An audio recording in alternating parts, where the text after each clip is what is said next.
Se Deus existe, e se Deus é um Deus de amor, por que é que há tanto sofrimento no nosso mundo? Será que Ele é impotente para o impedir? Este desafio é frequentemente lançado por ateus, agnósticos e também por pessoas sinceras que têm dificuldade em compreender. Como pode um Deus amoroso permitir guerras que matam, mutilam e destroem propriedades? Por que doenças, fomes e outros desastres ditos naturais? Alguns fazem estas perguntas com presunção, numa tentativa de rejeitar Deus. Outros olham sinceramente para a crueldade do mundo e perguntam-se: por quê? Por que é que um Deus amoroso não acaba com a guerra, as doenças, os desastres naturais e a crueldade para com as mulheres e as crianças? Neste programa do Mundo de Amanhã, vou dar-vos 3 razões pelas quais um Deus amoroso permite a dor e o sofrimento. Sim, há grande sofrimento em todo o lado e pode ser que você próprio esteja a passar por uma provação dolorosa. Mas o nosso Criador é um Deus de amor. Agora fiquem atentos, pois voltarei dentro de 5 segundos e dar-vos-ei 3 razões pelas quais um Deus amoroso permite tanto sofrimento neste planeta conturbado.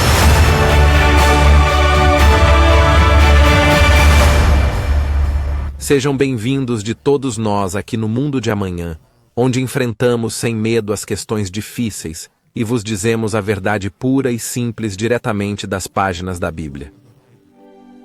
Os ateus e os agnósticos pensam que têm o argumento perfeito contra a existência de Deus quando perguntam: como pode haver um Deus amoroso quando as crianças são maltratadas, as mulheres são violadas, as pessoas morrem de doenças terrivelmente dolorosas e pessoas inocentes são deslocadas e mortas na guerra? Há respostas, e eu vou dar-vos 3 delas hoje. Mas esta pergunta tem 2 aspectos. Primeiro, será que Deus existe? E o segundo, se existe, é verdadeiramente um Deus de amor? Por favor, tenham paciência comigo enquanto abordo a questão da existência de Deus. Francamente, caros amigos, não é tão difícil como alguns fazem crer.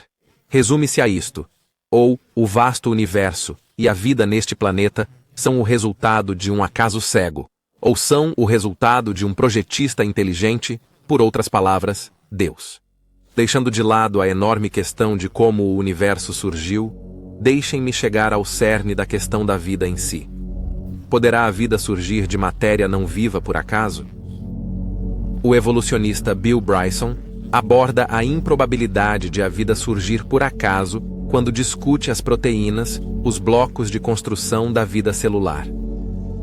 Como todas as pessoas conhecedoras sabem, as proteínas são compostas por longas cadeias de aminoácidos ligados de forma precisa e significativa, semelhante à forma como as letras formam frases.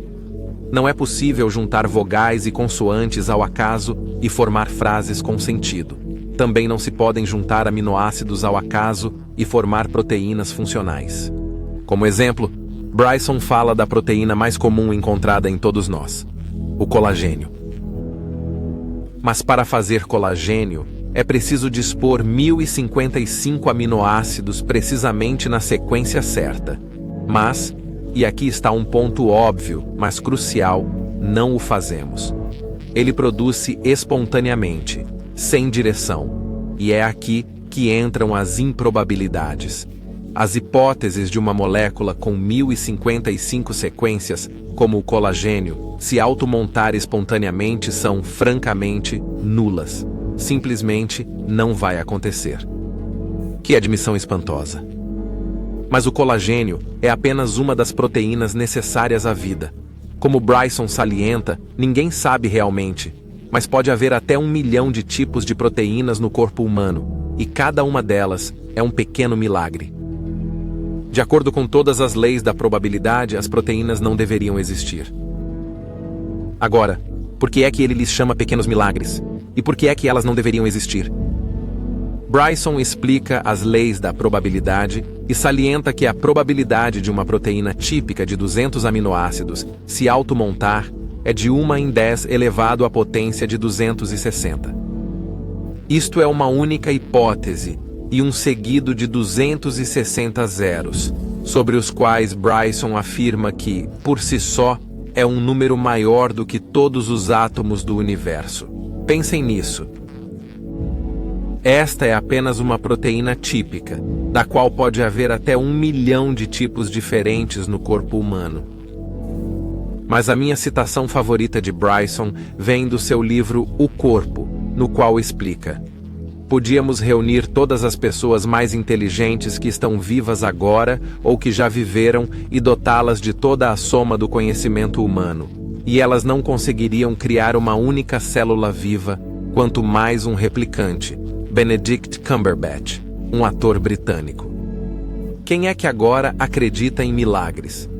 Os comentários de Bryson refletem os de Michael Denton, doutorado em bioquímica. Ouvimos frequentemente o termo célula simples. Eis o que este bioquímico diz sobre a chamada célula simples. A complexidade do tipo de célula mais simples que se conhece é tão grande que é impossível aceitar que um tal objeto possa ter sido reunido subitamente por algum tipo de acontecimento estranho e muito improvável. Uma tal ocorrência seria indistinguível de um milagre.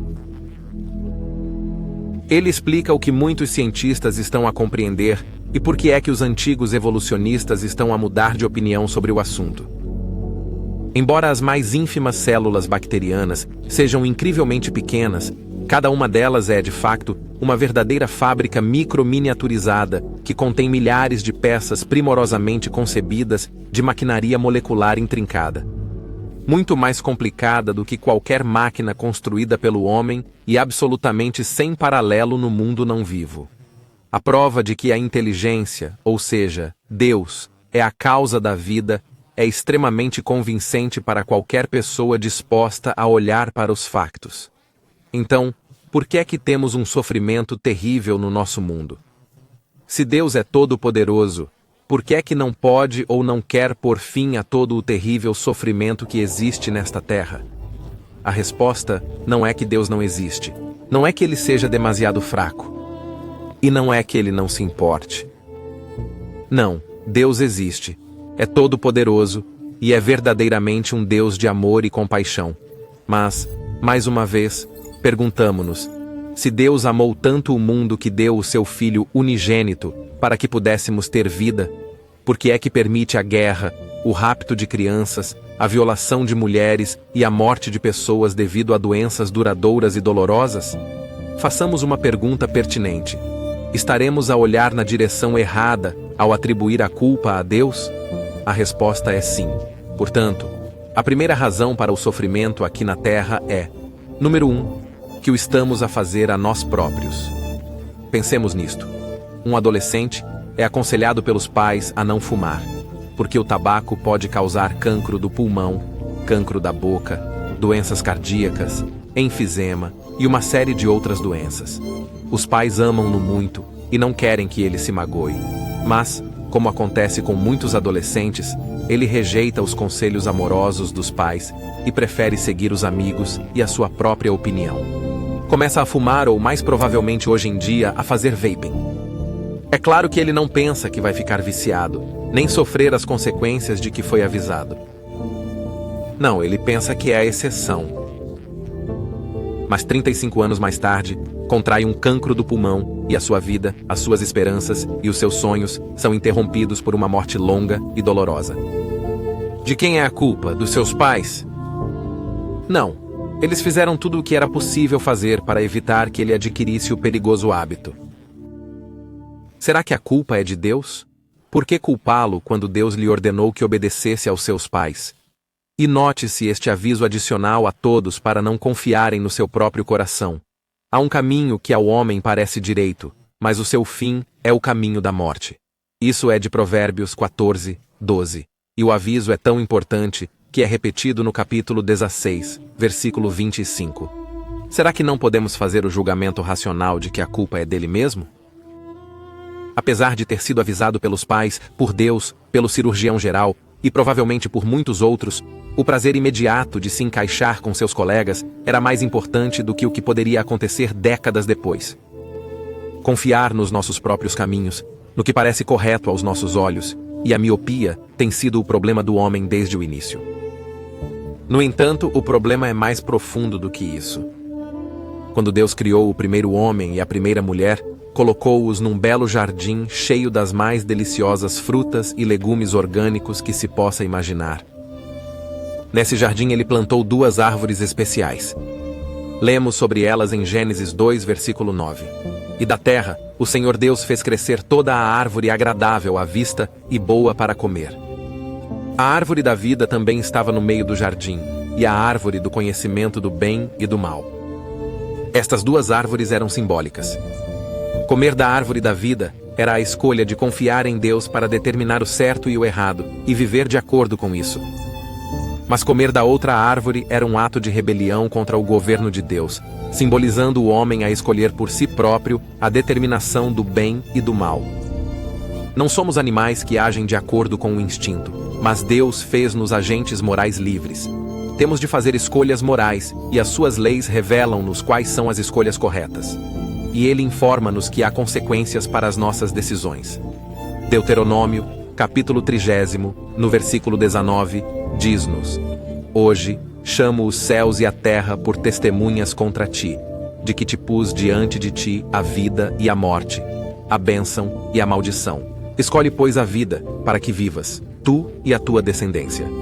Não havia aqui qualquer ambiguidade. Bênçãos e vida de um lado, maldições e morte do outro. Então, por que é que culpamos Deus pelas escolhas que fazemos livremente? Tal como acontece com um filho adolescente rebelde, achamos que sabemos mais. Pensamos que Deus nos está a esconder algo de bom, porque há um benefício temporário.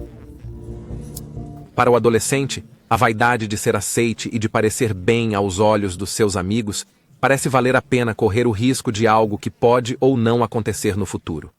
Para qualquer pessoa com uma mente objetiva, a culpa pela nossa dor e sofrimento é nossa, não de Deus. Ele criou-nos agentes morais livres e deixa-nos a escolha. Mesmo assim, as pessoas argumentam que um Deus todo-poderoso e amoroso deveria impedir isso. Vejamos agora como é que Deus nos impediria de tomar más decisões e de sofrer as consequências das mesmas. Deus teria de nos retirar o livre-arbítrio moral. De facto, Ele teria de nos forçar a fazer escolhas certas. Mas os nossos primeiros pais, ao rebelarem-se contra Deus e comerem da árvore proibida, disseram: Deus, não te metas nos nossos assuntos. Não nos digas o que fazer. Nós queremos fazer as nossas próprias coisas. E se formos honestos conosco próprios, temos de admitir que não somos diferentes. Sim, podemos racionalizar que somos diferentes, mas enganamo-nos a nós próprios, como Jeremias nos disse no capítulo 17, no versículo 9. O coração, isto é, a mente do homem, é mais enganosa do que todas as coisas e desesperadamente má. Quem a pode conhecer? As guerras são travadas entre nações, entre vizinhos e até mesmo em casa, entre maridos e mulheres. Quer se trate de violência doméstica ou de uma nação em guerra contra outra, o resultado é dor e tristeza. Quando há conflito entre indivíduos ou nações, há causas. E uma das causas é nos revelada em Tiago, no 4º capítulo, versículos 1 e 2. De onde vêm as guerras e as lutas entre vós? Não vêm elas dos vossos desejos de prazer que guerreiam nos vossos membros? Cobiçais e não tendes. Matais e cobiçais, e não podeis obter. Lutais e guerreais. O desejo egoísta, a luxúria e a ganância acabam em conflito. Mas aprendemos noutro lugar outra causa de conflito, que é o orgulho humano. Reparem nestes provérbios. Da soberba só provém a contenda, mas com os bem avisados está a sabedoria. É o capítulo 13, no versículo 10. A soberba precede a destruição, e o espírito altivo precede a queda. Este é o capítulo 16, no versículo 18. O soberbo de coração suscita contendas, mas o que confia no Senhor será bem-sucedido. Isso é de Provérbios 28, versículo 25. Como vemos, a natureza humana envolve luxúria, ganância, orgulho e desejo egoísta. Por outras palavras, queremos o que queremos e ignoramos a lei de Deus da preocupação com o exterior. Como explicado anteriormente, em vez de culpar Deus, a razão número 1 é que estamos a fazer isso a nós próprios. Culpar Deus é fácil, mas é errado. A maior parte das nossas provações são o resultado direto das nossas próprias ações. Como se pode culpar Deus pelo cancro do pulmão se nos recusamos a ouvir os avisos. O mesmo se pode dizer das guerras, dos acidentes e das lesões. Por isso, não se deve culpar Deus. A culpa é dos seres humanos. Mas há também outras razões para o sofrimento. Em segundo lugar, Deus é um Pai amoroso, que por vezes nos castiga para nosso bem. Deus não só estabeleceu consequências naturais para a desobediência, como também intervém como um Pai amoroso para nos lembrar quando nos desviamos do caminho. Isto é explicado no capítulo 12 de Hebreus, começando no versículo 5. E esquecestes a exortação que vos fala como a filhos. Filho meu, não desprezes a correção do Senhor, nem te desanimes quando por ele fores repreendido. Porque o Senhor ama a quem quer bem e castiga a todo o filho que recebe. Se suportardes a correção, Deus trata-vos como a filhos. Pois qual é o filho que o pai não corrige? Mas se não sofrerdes a correção, da qual todos se tornaram participantes, então sois ilegítimos e não sois filhos. Deus está a pensar a longo prazo. O sofrimento, quer seja resultado da nossa própria loucura, da dos outros ou da disciplina de Deus, produz o caráter necessário para pertencer à família de Deus. Como lemos no 12º capítulo de Hebreus, no versículo 11, ora, nenhuma correção parece ser alegre no presente, mas penosa. Contudo, depois produz um fruto pacífico de justiça para aqueles que foram treinados por ela. E isso me leva à razão mais importante para o sofrimento humano. Número 3. Deus deseja que vivamos para sempre no seu reino como seus filhos. A maioria das pessoas não faz ideia da razão pela qual Deus nos criou. Para elas, estamos aqui para espremer na vida o máximo possível de felicidade, diversão e sucesso antes de morrermos. Veem esta vida como uma sobremesa e tudo o que vem depois como os brócolos. Poucos entendem o que está em jogo, alguns anos na Terra ou a vida eterna. E que tipo de eternidade? A Bíblia é clara. Escritura após escritura fala de nos tornarmos filhos de Deus. O apóstolo Paulo chama-nos mesmo co-herdeiros de Cristo. Reparem em Romanos, capítulo 8, versículos 14 a 17. Porque todos os que são guiados pelo Espírito de Deus, esses são filhos de Deus. Porque não recebestes o espírito de escravidão, para outra vez estardes com medo, mas recebestes o espírito de adoção, pelo qual clamamos, Abba, ou seja, Papá, Pai. O próprio Espírito dá testemunho com o nosso espírito de que somos filhos de Deus. E se filhos, então herdeiros, herdeiros de Deus e co-herdeiros de Cristo. E notai bem isto: se de facto sofremos com Ele, para que também com Ele sejamos glorificados. Este é o contexto em que ele coloca em perspectiva o sofrimento temporário que vem com esta vida. Continuando no versículo 18. Porque para mim, tenho por certo que as aflições deste tempo presente não são para comparar com a glória que em nós há de ser revelada. Porque a ardente expectativa da criação aguarda ansiosamente a revelação dos filhos de Deus. Porque a criação foi sujeita à futilidade, não voluntariamente, mas por causa daquele que a sujeitou na esperança. Porque também a própria criação há de ser libertada da servidão da corrupção para a liberdade da glória dos filhos de Deus. À luz disto, considere o refrão comum: sem dor, sem ganho. Sim, esta existência temporária com todas as suas provações, por mais severas que sejam, não é nada em comparação com o que o futuro reserva para aqueles que aprendem a colocar Deus em primeiro lugar. É por isso que Paulo também disse: e sabemos que todas as coisas contribuem juntamente para o bem daqueles que amam a Deus, daqueles que são chamados segundo o seu propósito. Isso é de Romanos capítulo 8, no versículo 28. Há muito sofrimento no nosso mundo, alguns excruciantes e duradouros. Mas culpar Deus é um erro. Ele deu-nos o livre-arbítrio moral para tomarmos decisões. A maior parte do sofrimento que sofremos é resultado de más decisões. Por vezes, são as decisões dos outros que nos causam sofrimento, mas, na maior parte das vezes, são as nossas próprias decisões. Algum sofrimento é o resultado direto de Deus intervir como um pai amoroso para nos avisar que estamos no caminho errado. Ele quer que sejamos bem-sucedidos. Ele quer que estejamos no seu reino. E alguns anos de dor agora podem render uma recompensa muito maior. Como nos diz o Salmo 16 e o versículo 11, Tu me mostrarás o caminho da vida, na tua presença, a plenitude de alegria, à tua direita, há prazeres para sempre. Todo o sofrimento deve ser entendido no contexto de João 3,16. Porque Deus amou o mundo de tal maneira que deu o seu Filho unigênito, para que todo aquele que nele crê não pereça, mas tenha a vida eterna. Espero que tenha tirado proveito deste vídeo. Se o achou útil e quer aprender mais, certifique-se de que obtém o seu guia de estudo gratuito sobre João 3,16, indo a omundodeamanha.org, Order Publications. Nós, aqui no Mundo de Amanhã, queremos ajudá-lo a compreender o nosso mundo através das páginas da Bíblia. Por isso, não se esqueçam de gostar, subscrever e carregar no sino para não perderem outro vídeo. Obrigado por assistir. Até a próxima!